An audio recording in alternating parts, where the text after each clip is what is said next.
อาจจะมีหลายอย่างที่ผ่านเข้ามาในชีวิตเมื่อเข้ามาในชีวิต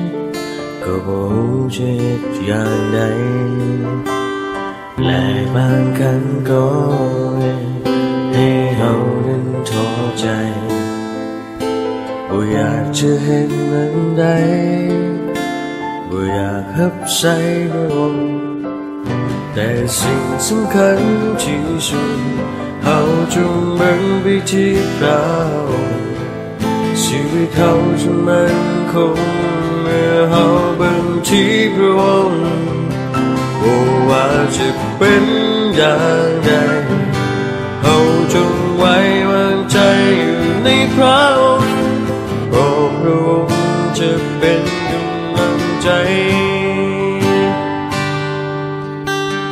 ท้อได้แต่อย่าถอยอาจจะมีหลายอย่างเข้ามาเมื่อเฮาหับใส่พระองค์แต่ว่าพระองค์จะให้เฮาผ่านไปด้วยกำลังของพระองค์จะร่วมกับเฮาและจะเป็นกำลังให้เฮาเมื่อเฮาหับใส่พระองค์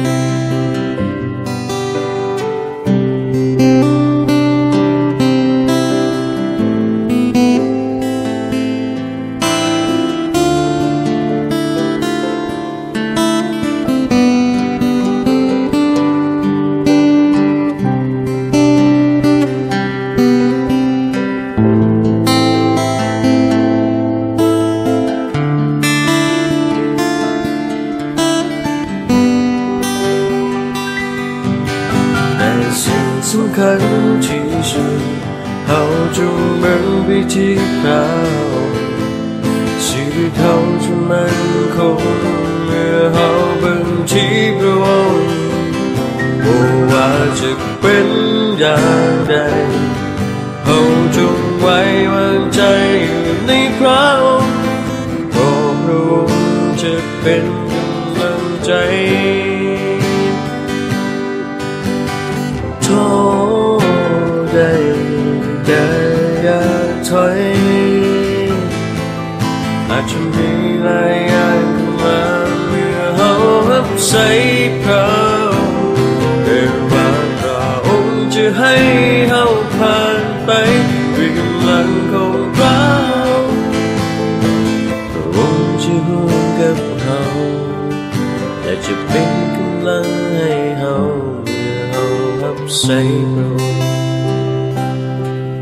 จงเบิ่งที่พระองค์อย่าเบิ่งที่มนุษย์เมื่อเราใส่พระองค์